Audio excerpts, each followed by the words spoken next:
말씀 보겠습니다. 예. 레위기 펴 놓으세요. 네. 성경의 그 세 번째 책인 레위기는 이스라엘 백성이 하나님의 은혜로 그 이집트 노예 생활에서 풀려 나와서 광야로 갔지요.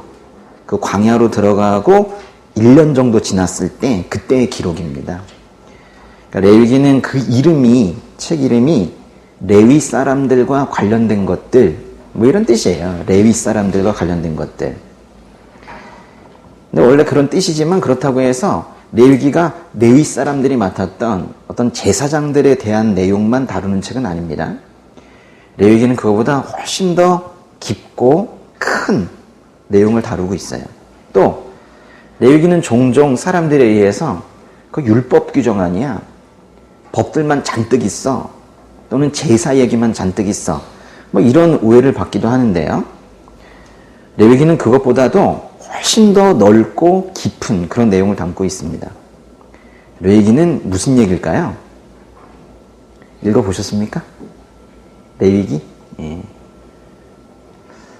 제가 감히 정의해 보기로는 레위기는 거룩하신 하나님에 대한 이야기입니다.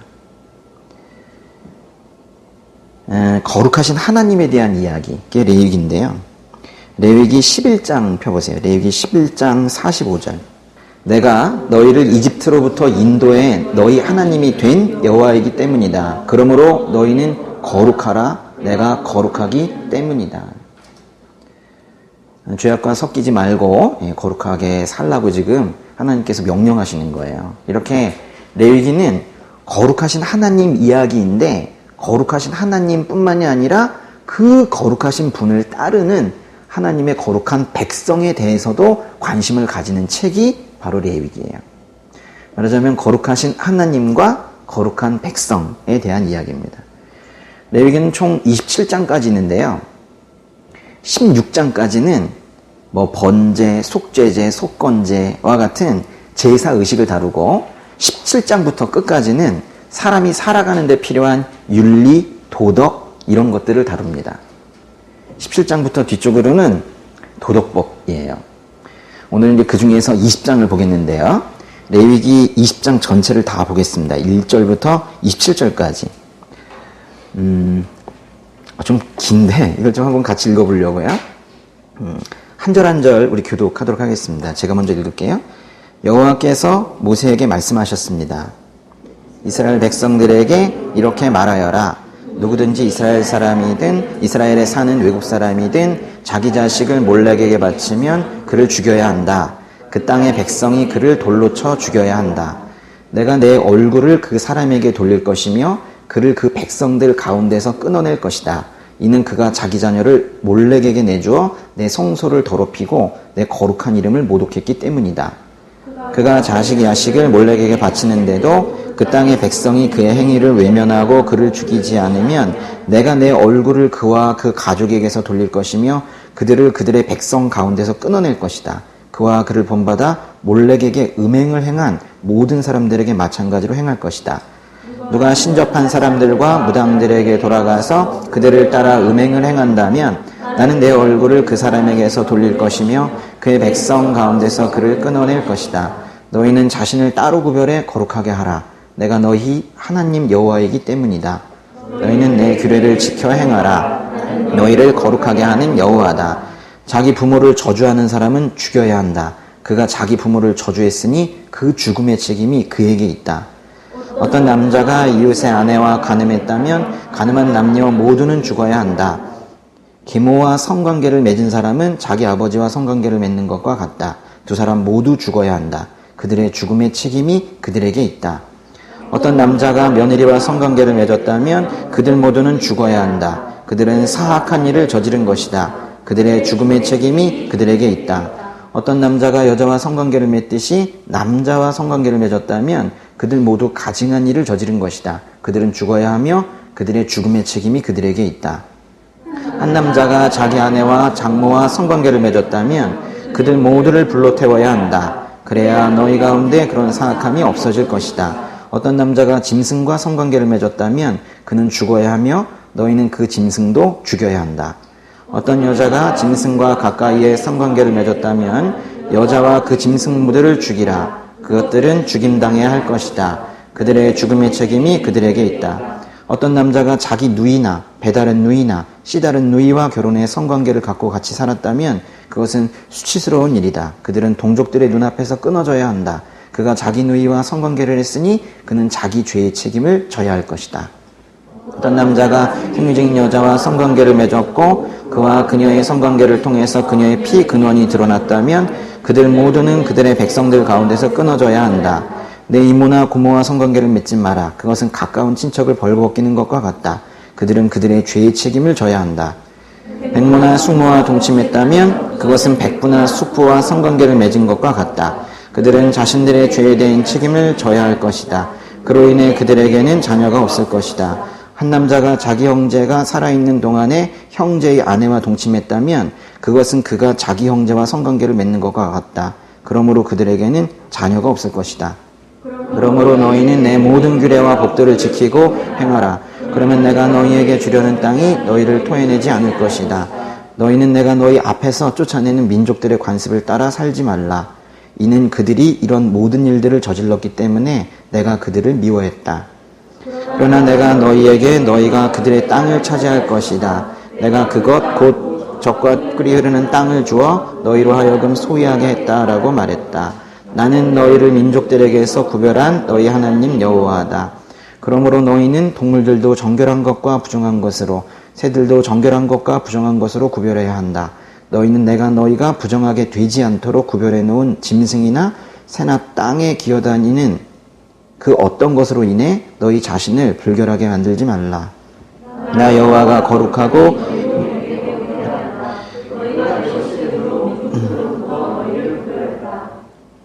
27절 같이 읽을까요? 남자든 여자든 신접한 사람이나 무당은 죽여야 한다. 너희는 그들을 돌로 쳐 죽이라. 그들의 죽음의 책임은 그들에게 있다. 1절부터 6절까지는 몰렉에 대해서 말하고 있습니다. 이 몰렉은 요단강 동쪽에 살던 암몬이라는 족속이 섬기던 우상이었는데요. 이 몸은 사람인데 머리는 황소 모양인 그런 우상이에요. 그 몰렉에게 제사를 지낼 때에는 보통 어린 아이들을 불태워서 그걸 바치는 그런 인신 제사가 있었는데요. 하나님께서는 이스라엘 백성들에게 그런 인신 제사 절대로 하지 말고 그 우상 숭배 자체도 하지 말라라고 절대적으로 금지를 하셨습니다. 그래서 이제 오늘 말씀 2절에서 하나님께서 명령을 하시는 거예요. 누구든지 이스라엘 사람이든 이스라엘에 사는 외국 사람이든 모든 사람 얘기하는 겁니다. 자기 자식을 몰렉에게 바치면 그를 죽여야 한다. 그 땅의 백성이 그를 돌로 쳐 죽여야 한다. 몰렉을 섬기면서 이제 우상 숭배하는 자들은 돌에 맞아 죽는 형벌을 당해야 되는데 만약에 그 사절에 기록된 것처럼 어떤 사람이 자기 자식을 몰렉에게 바치는데도 그걸 보면서도 그의 악행을 외면하고 그를 사람들이 죽이지 않으면 5절에 내가 내 얼굴을 그와 그 가족에게서 돌릴 것이며 그들을 그들의 백성 가운데서 끊어낼 것이다. 즉 하나님께서 직접 나셔서라도 심판을 하시겠다는 거예요.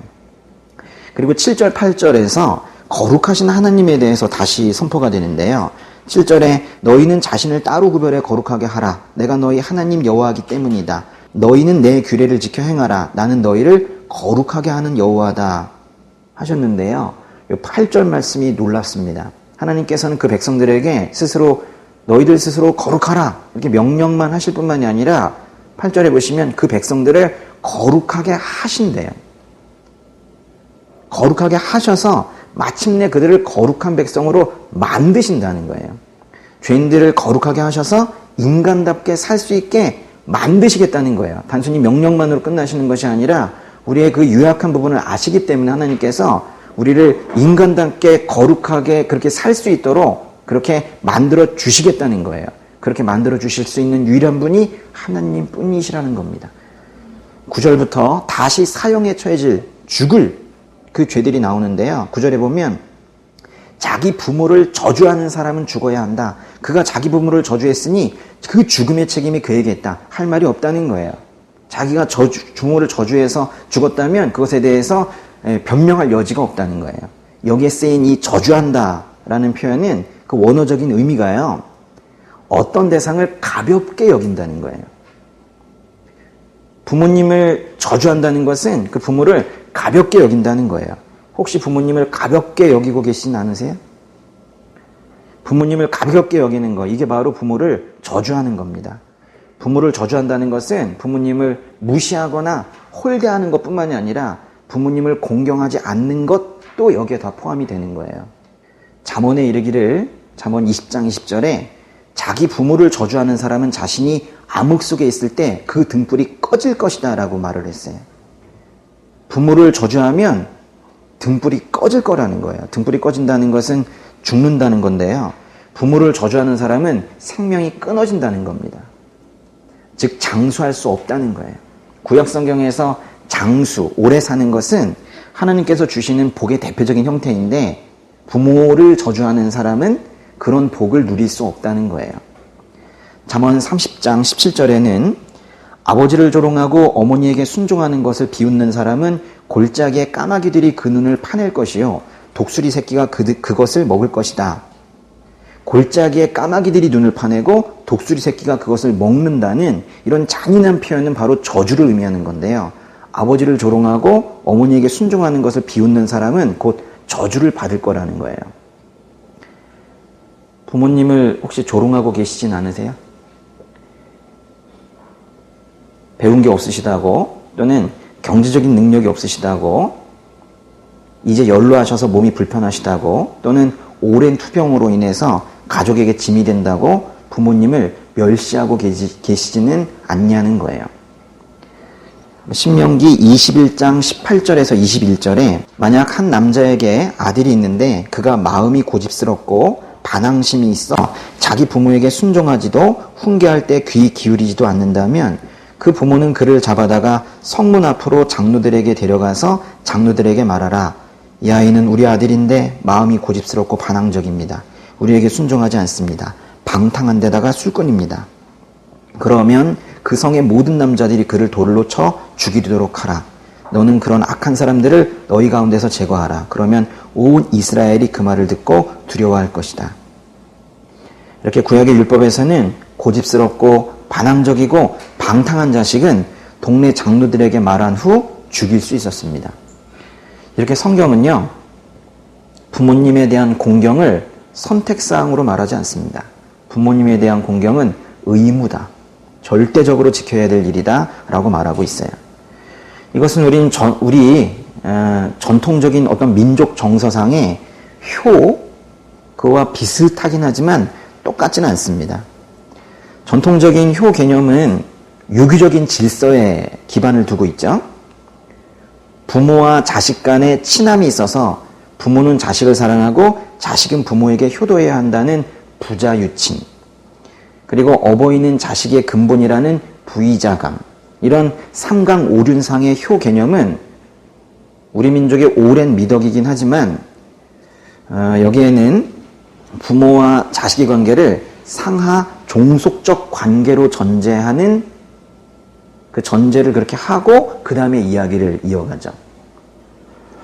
그래서 이거는 종종 자식이 부모의 소유인 것처럼 잘못 적용되기도 하고 그래요. 그래서 부모들이 자식을 내 것처럼, 그 미래와 진로도 내 것인 것처럼 함부로 결정하기도 하고, 때로는 그 생명조차도 내 것인 것처럼, 그래서 자식을 함부로 다루기도 하고 그렇죠.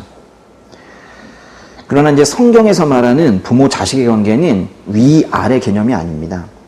부모와 자식은 모두 하나님의 자녀입니다. 또 부모와 자식은 모두 죄인입니다. 제가 지금 두 가지 말씀을 드렸는데요. 부모와 자식은 모두 하나님의 자녀입니다.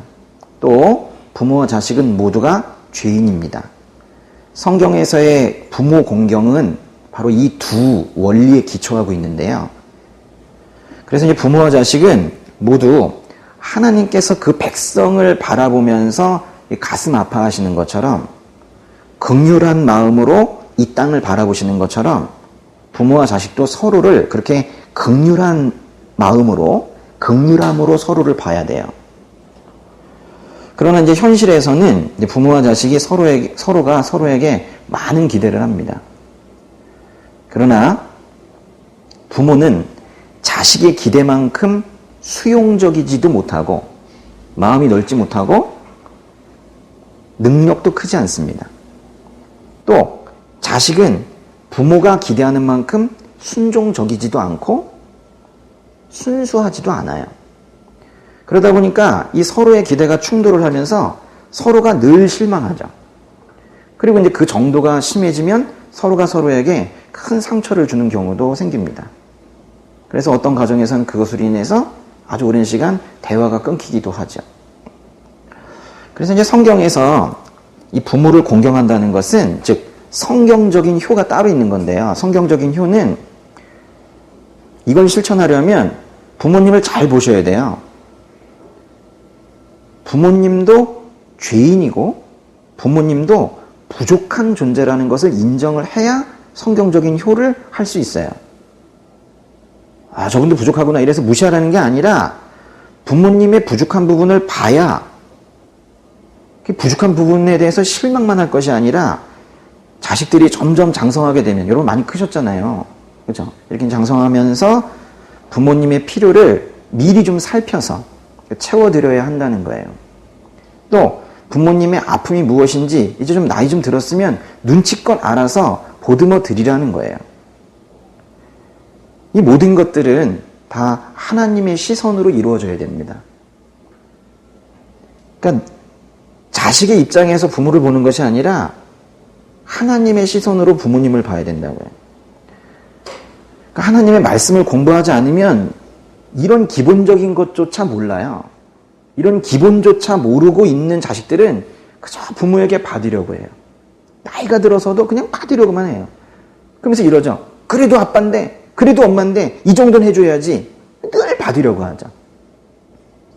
물론 부모가 자식에게 기본적으로 공급해줘야 되는 것들이 있습니다. 그렇지만 이 땅의 부모들은 자식들에게 그 무언가를 공급하는데 항상 한계를 가져요. 마음에도 여유가 없으시고 그분들 자체도 사랑받아 보신 적이 없고 사랑해야 되는 것을 해야 된다는 사실 자체도 또 그거 어떻게 하려고 마음먹어도 방법도 모르시고 힘도 없어요. 그리고 재정도 충분치 못합니다. 물질적인 부분에서도 늘 결핍 속에 있는데 뭘 더 자식에게 주겠어요. 그래서 자식들이 부모님을 바라볼 땐 꼭 하나님의 시선으로 봐야 되는 거예요. 무슨 시선으로 봐야 된다고요? 하나님의 시선으로 부모님을 봐야 된다고요. 육신의 관계를 보면 안 되고 하나님의 시선으로 부모님을 바라봐야 되는 거예요. 하나님의 시선으로 부모님을 바라본다는 것은 부모님도 하나님의 자녀라는 걸 잊지 않은 상태에서 항상 염두에 두셔야 돼요. 부모님도 하나님의 자녀라는 걸 항상 염두에 둔 상태에서 하나님께서 얼마나 우리 엄마 아빠를 불쌍히 여기시고 얼마나 우리 아버지 어머니를 사랑하고 계시는지를 그걸 생각하면서 부모님을 바라보는 것, 그거를 하나님의 시선으로 본다고 하는 거예요. 하나님께서 우리 아버지 어머니를 얼마나 불쌍히 여기시고 사랑하시는지를 그거를 깨달아 알아야 해요. 내가 부모님을 두고 아빠, 엄마, 아버지, 어머니 이렇게 불렀다고 해서 그들이 우리의 부모님이 되는 것이 아닙니다. 내가 부모님을 나의 부모로 인정했다라고 해서 나의 부모가 되는 게 아니에요. 부모님은 하나님께서 그 자리에서 그 자리의 부모님으로 세워주셨기 때문에 하나님께서 세워주셨기 때문에 그 권위를 부여하셨기 때문에 그래서 부모님이 되신 거예요. 자식들이 이 땅에 태어나기 전에 먼저 세우셨습니다. 그래서 부모와 자식은 신분적으로는 평등한 관계일지 몰라도 여러분 부모님에게만 특별히 하나님께서 부여하신 권위가 있다는 것을 결코 잊어서는 안 돼요. 만약에 함부로 대한다면, 부모님 함부로 대한다면 그 부모님의 권위에 도전한다면 그것을 주신 하나님께 도전하는 거예요. 저는 여러분이 이런 것들을 잘 알고 계셨으면 좋겠고 여러분이 성경적인 효를 실천하면서 살기 바랍니다. 효자 되세요. 효녀 되세요. 성경이 뜬구름 잡는 얘기 하는 거 아닙니다. 성경은 이렇게 매우 현실적이에요. 성경이 효를 얼마나 강조하는지 모르죠. 생각해보면요. 효심이 깊은 사람이 밖에 나가서 사기칠 수 있을까요? 한번 가능성을 한번 생각해 보세요. 또 효심이 깊어서 늘 부모님을 생각하는 사람이 게을러질 수 있을까요? 늘 부모님 앉으시고 누우시는 자리 불편하지 않을까? 또는 음식 드시는 것이 불편하지 않을까? 그렇게 늘 살피는 사람이 밖에 나가서 간음을 하게 될까요? 성경적인 효가 실천이 되면 참으로 많은 것들이 해결이 될 거예요. 제가 하나님 믿고 나서 얼마 되지 않았지만 그 짧은 삶 동안에 제가 생각한 만병통치약이 3개가 있는데요. 그 중에 하나가 효예요, 효. 꿈, 전도. 효, 꿈, 전도. 이제 만병통치약입니다. 효도하고 꿈이 있고 전도하는 사람은 죄에 빠지기 어렵습니다. 하려고 해도 쉽지 않아요. 효, 꿈, 전도 하는 사람이 인간답게 살 수 있다. 제가 세운 이 명제가 맞는지 틀리는지 제가 한번 실험을 해보고 싶은데요. 여러분이 실험 대상이 되어주시기 바랍니다. 오늘부터 한번 해보세요. 효, 꿈, 전도 하면서 사는데 동시에 추악한 죄도 같이 짓고 있는지 한번 실험해 보세요. 만약 근데 효, 꿈, 전도와 추악한 죄, 지속적인 죄에 계속 빠져있는 자신을 발견한다면, 그런 엄청난 분이 계시다면은 저에게 와서 꼭 얘기를 해주세요. 제가 복음을 처음부터 다시 전해드리도록 그렇게 하겠습니다. 말씀 계속 보시죠. 예. 우리는 지금 레위기 20장을 보고 있는데요. 10절부터는 성적인 범죄를 저질렀을 때 죽임을 당하거나 백성 가운데서 끊어지거나 자식을 낳지 못하는 등의 형벌에 처해진다는 내용이 기록되어 있습니다. 특히 10절부터 16절까지는 성적인 죄, 몸으로 짓는 이 죄를 지어서 죽어야 하는 경우 7가지가 소개되고 있는데요. 성적인 죄로 인해 사형에까지 처해지는 경우 어떤 게 있나 보시죠. 일단은 10절 읽어보세요. 어떤 남자가 이웃의 아내와 간음했다면 간음한 남녀 모두는 죽어야 한다. 이거는 여기뿐만이 아니라 신명기 22장에도 언급되고 있는데요.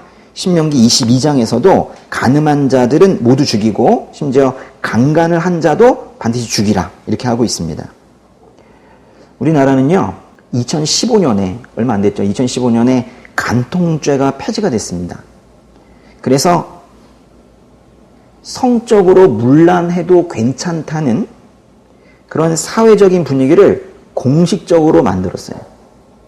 그래 놓고는 한쪽에서 성적으로 문란해지면 그걸 또 손가락질하는 아주 이중적인 태도를 가진 나라가 우리나라예요.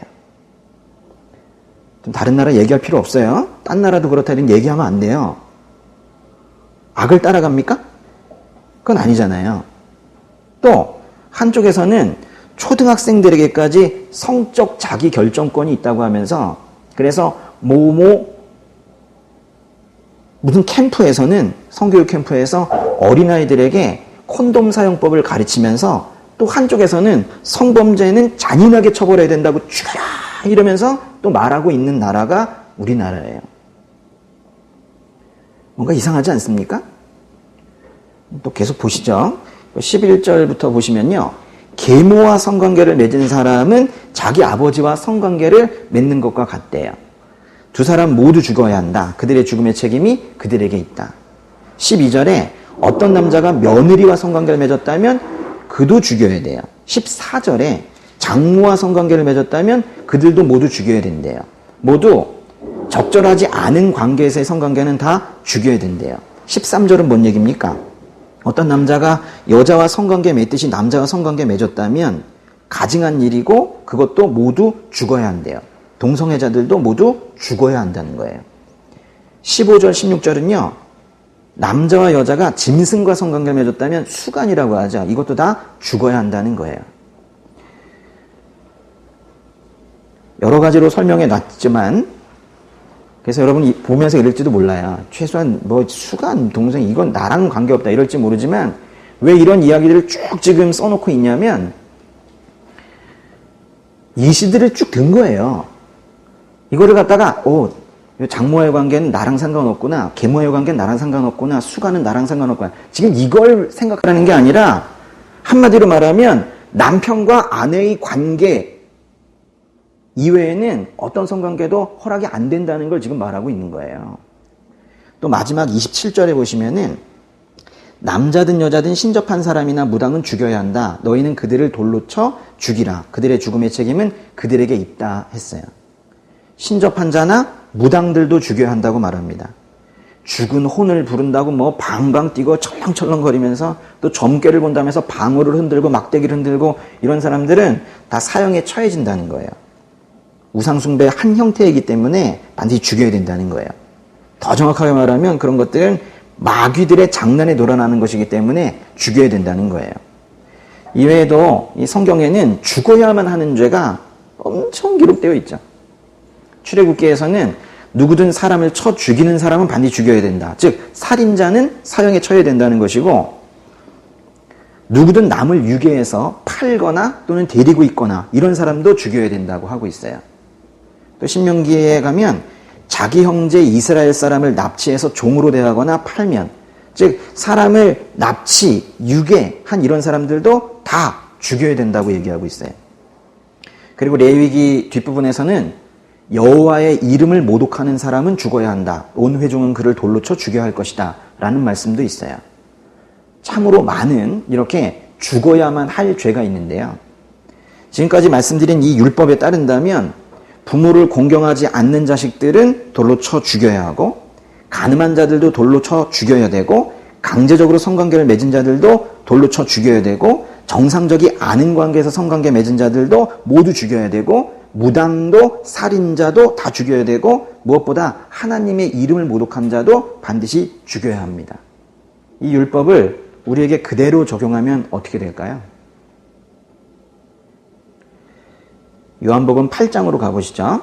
예수님께서 성전에서 많은 백성들을 가르치고 계실 때 당시 종교 지도자들이 율법학자들과 바리새인들이 간음을 하다가 현장에서 잡힌 여인을 끌고 와서 사람들 앞에 세웁니다.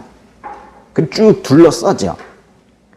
그래서 요한복음 8장 4절에서 5절 근데 예수님께 그리고 이 여자를 세워놓고 예수님께 말합니다. 요한복음 8장 4절에 뭐라고 그랬나요? 그들이 선생님, 이 여자가 간음을 하다가 현장에서 붙잡혔습니다. 모세는 율법에서 이런 여자들은 돌로 쳐 죽여야 한다고 우리에게 명령했습니다. 선생님은 뭐라고 하시겠습니까? 우리가 조금 전에 율법들을 봤지만 틀린 말은 아니죠. 이들이 말한 율법 규정은 아마도 우리가 본 레위기나 신명기에 있는 그런 규정일 거예요. 간음한 남녀는 모두 죽이라고 했었죠. 그러니까 지금 끌려온 이 여인은 죽을 죄를 지은 건 확실해요. 이 여인과 간음한 남자는 지금 도망갔는지 숨겼는지 모르겠지만 그 남자도 사실은 함께 죽어야 됩니다. 예수님은 당연히 이 율법을 알고 계셨어요. 예수님께서 간음한 남녀는 모두 죽어야 한다라는 이 율법을 어떻게 알고 계셨을까요? 성경 통독을 열심히 하셔서? 뭐 그래서 알 수 있겠죠? 생각해보면 그 율법을 주신 분이 예수님이세요. 성자 하나님 예수님께서 율법의 주인이십니다. 그 믿음에까지 이르기를 바랍니다. 근데 이때 예수님께서 이 여자를 돌로 쳐라 라고 만약에 하셨다면 그 종교 지도자들이 그거는 로마법에 어긋나는데 이러면서 또는 그거는 구원자의 성품에 맞지 않는데 그럼 당신은 구원자가 아닌 것 같은데 뭐 이런 식으로 예수님을 공격을 했을 거예요. 또 거꾸로 그럼 그 여자를 풀어줘라. 만약 이렇게 말씀하셨다면 종교 지도자들은 또 예수님이 성경에 기록된 하나님의 율법을 지키지 않았다고 하면서 공격을 했을 거예요. 결국 이제 그들의 의도는 가늠한 여인을 처벌하기보다는 실은 예수님을 고소할 구실을 찾고 있었던 건데요. 예수님께 답하기 어려운 곤란한 질문을 하고 이렇게 답해도 저렇게 답해도 걸리게 만들어 놓고, 즉 함정을 파놓고 결국에는 예수님을 잡아 넣으려고 하고 있는 건데요. 6절 보세요. 그들이 이런 질문을 한 것은 예수를 시험해 고소할 구실을 찾으려는 속셈이었습니다. 그러나 예수께서는 몸을 구부린 채 앉아서 손가락으로 바닥에 무엇인가를 쓰기 시작하셨습니다. 바닥에 무엇을 쓰셨는지는 모릅니다. 그거를 상상해내서 성도들에게 설교하는 분들 많이 있지만 전 못하겠어요. 전 뭔지 몰라요. 다만 성전의 돌바닥에 그 글씨를 쓰는 모습은 마치 이전에 하나님께서 돌판에 십계명을 새겨주시던 그 장면과 너무 흡사해 보여요.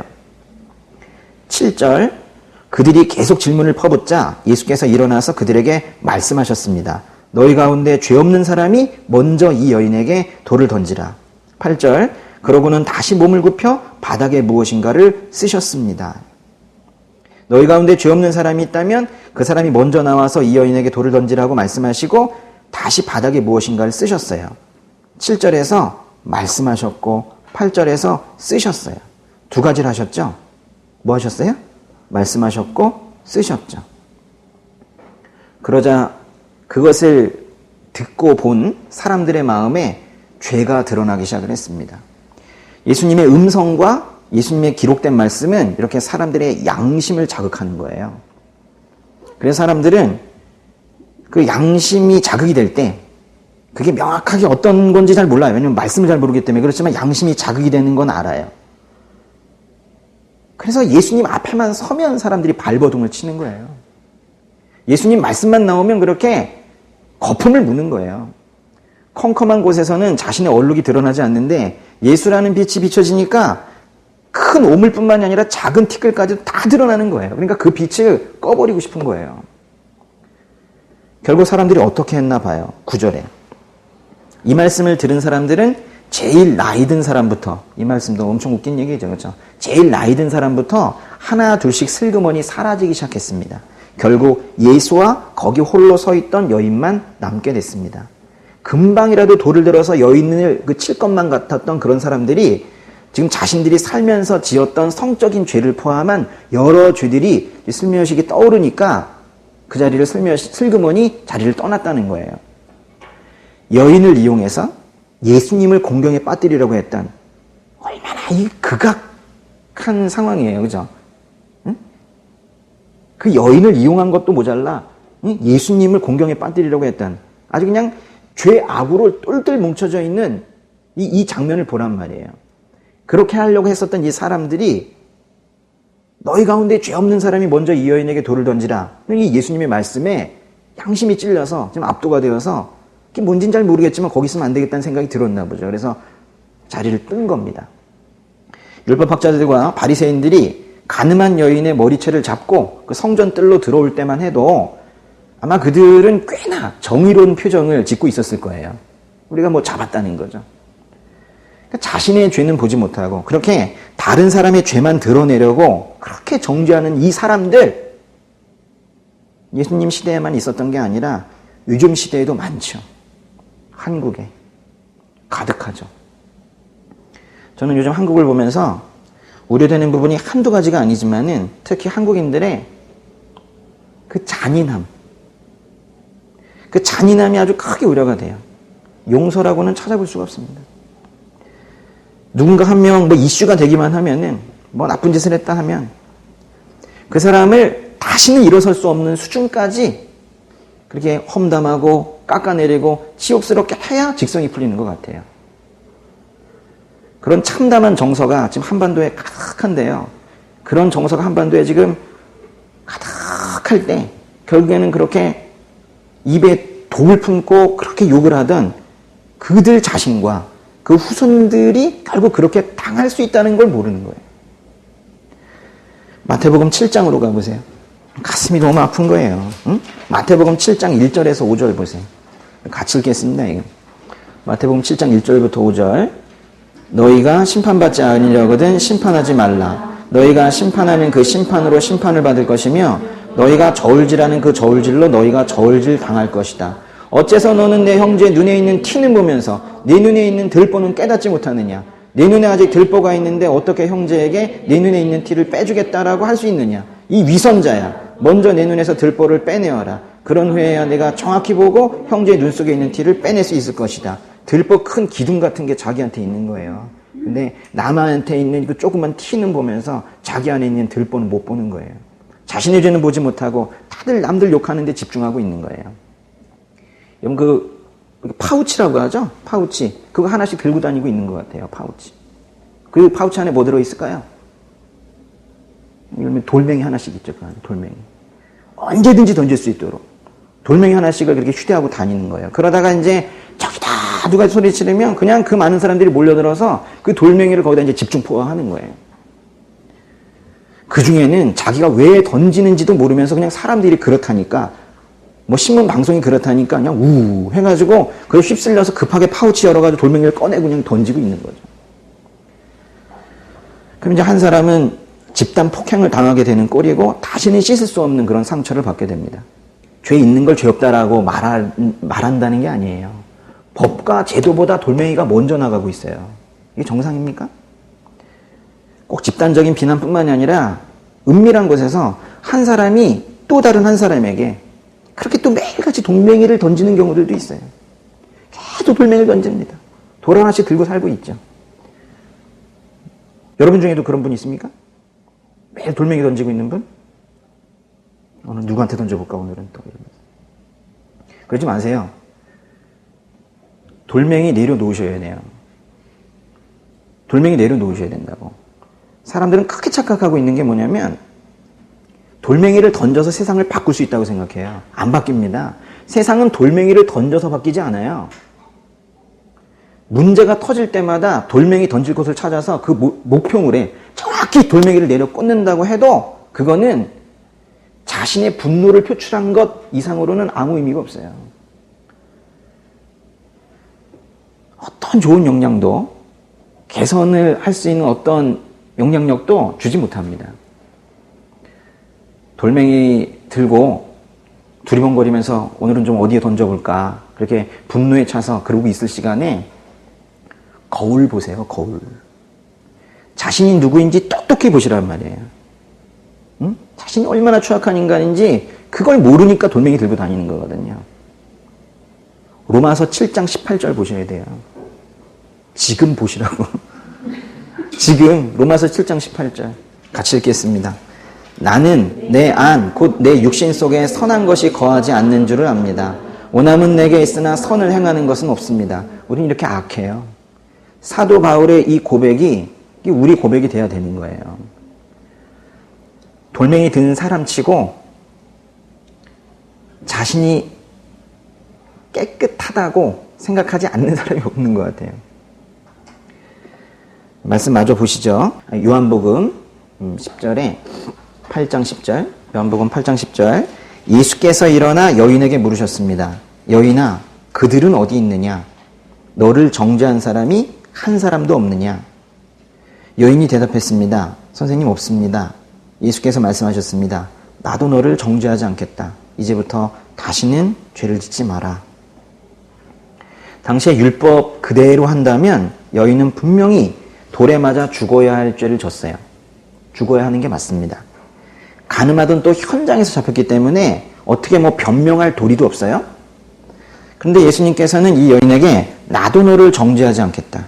다시는 죄를 짓지 마라 하시면서 용서하고 보내주셨어요. 이러한 조치에 대해서 여러분 어떻게 생각하세요? 예수님께서 죄에 대해서 너무 관대하신 거 아니에요? 지나친 관용을 베푸신 거 아닙니까? 분명히 법으로는 이 여인은 죽어야만 할 죄를 지었습니다. 그렇지만 예수님께서는 이 여인을 용서하셨어요. 그러나 이것은 사람들이 흔히 생각하듯이 그냥 잘못을 했어도 덮어둬. 그냥 용서해. 이런 거 아니에요. 이건 죄를 가볍게 생각하신 것이 절대 아닙니다. 죄 없는 자가 먼저 돌로 치라고 하셨어요. 이거는 이 여인도 죄가 있다는 것을 명확히 하신 거예요. 그리고 나도 너를 정죄하지 않겠다라고 말씀하신 것은 역시 이 여인에게 죄가 있지만 정죄하지 않겠다고 말씀하신 거예요. 죄가 있음을 명확히 하셨어요. 또 돌로 맞아야 될 죄래, 돌로 쳐 죽여야 할 죄라는 것도 알고 계신 것이고 그렇게 말씀도 하신 거예요. 예수님께서는 이 여인에게 너는 죄가 없다 이렇게 말씀하지 않으셨어요. 여인을 정죄할 권한이 혹시 있다면, 그런 분이 한 분 계시다면 예수님 한 분뿐이실 텐데, 그 유일하게 여인을 정죄할 권한이 있는 예수님께서 여인을 정죄하지 않겠다고 지금 말씀하신 건데요. 이거는 죄가 없다고 말씀하시는 것이 아니라 그 죄값을 예수님께서 대신 치르시겠다는 말씀이에요. 나도 너를 정죄하지 않겠다. 이 말씀은 이제 몇 개월 지나면 내가 너의 죄를 안고 십자가에 달릴 거야 라고 말씀하시는 거예요. 그 순간에 그 여인은 그게 무슨 의미였는지 알 수 없었을 거예요. 그런데 결국 예수님께서 십자가에 못 박히셨죠. 예수님께서 십자가에 못 박히시던 날, 이 가늠한 여인이 골고다 언덕까지 갔을까요? 안 갔을까요? 당연한 거 아닙니까? 간음을 하다가 현장에서 잡혀서 질질 끌려서 성전 앞에 내동댕이 쳐졌던 그 인생에서 가장 치욕스러웠던 그 순간에, 또 죽음의 공포까지 몰려왔던 그 순간에 자신을 자유롭게 해주신 분이 지금 죽으신다는데 어떻게 가만히 있어요? 당연히 갔겠죠. 당연히 십자가 밑에서 피 흘리시는 예수님을 바라봤겠죠. 입을 틀어막고 오열하고 있었던 그 여러 여인 중에 한 명이었겠죠. 그리고 알았겠죠. 자신이 그 죄악과 심판의 자리에서, 그 돌 맞을 그 자리에서 해방될 수 있었던 근거가 무엇인지, 왜 자신이 풀려나게 되었는지 그때 알게 됐겠죠. 예수님께서 대신 무엇인가 값을 치르셨다는 걸 깨닫게 됐겠죠. 가늠한 여인 이야기 속에서 실은 우리가 모두 가늠한 여인일 수 있습니다. 또는 가늠한 여인을 끌고 온 그 사람들일 수도 있어요. 또는 여인과 가늠했지만 자기 혼자 살아보겠다고 도망간 이 이야기에 나오지 않는 남자일 수도 있어요. 다 우리의 모습들일 수 있죠. 그 많은 사람들 중에 누구만 지금 구원받았습니까? 가늠한 여인만 구원받았죠. 왜요? 이 여인이 뭘 했길래 이 여인만 구원을 받았습니까?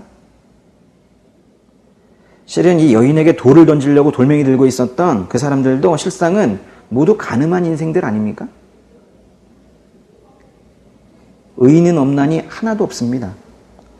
그 수많은 가늠한 사람들 중에 왜 근데 이 여인만 구원받았냐는 거예요. 이 여인이 뭘 했어요? 한 게 없어요. 이 여인이 한 건 그저 한 게 있다면 예수님 옆에 계속 거기 있었던 거, 그거 하나 했죠. 머리 헝클어지고 옷은 찢겨진 치욕적인 모습이었지만 그 처절한 모습으로도 예수님 발 아래에서 예수님 붙들고 있었기 때문에 구원된 거예요. 시편에서는 동쪽이 서쪽에서 먼 것처럼 하나님께서는 우리 죄악을 우리에게서 멀리 옮기셨다라고 했는데요. 이거는 죄를 그냥 눈 감아 주시겠다는 게 아닙니다. 성경에는 관용이 없어요. 그냥 눈 감아주는 그게 없어요. 그렇게 보이는 성경 구절도 그런 의미가 아닙니다. 죄값을 다른 방법으로 치르시겠다는 그런 구원의 말씀드린 거예요. 여러분에게 이제 누군가 기독교의 교리가 뭐냐고 묻는다면 뭐라고 대답하시겠어요? 기독교의 교리가 뭡니까? 동학은 인내천이라면서요. 기독교의 교리는 뭐예요? 그러면 사랑과 공의라고 말씀하세요. 사랑과 공의. 죽어야 마땅한 이 죄인을 하나님께서 사랑하셔서 죄를 없애고 싶어 하시나 그 죄를 그냥 모른 척 하시는 것이 아니라 십자가에서 예수님께 그 죄를 옮기시고 그 죄값을 우리 대신 치르게 하셔서 우리를 용서하심으로 공의를 지켜내셨다고 말씀해 주세요. 우리를 사랑하셨고 공의도 지켜내셨다고 말씀해 주시라고요. 사랑의 하나님이시면서 동시에 공의의 하나님이셔서 내가 이렇게 정죄감에서 벗어나서 떳떳하게 새 삶을 살 수 있게 되었노라고. 이제부터 다시는 죄를 짓지 말라는 예수님의 말씀 따라 살고 싶어졌노라고. 그렇게 늘 고백하는 우리 성도님들 되시기 바랍니다. 기도하겠습니다.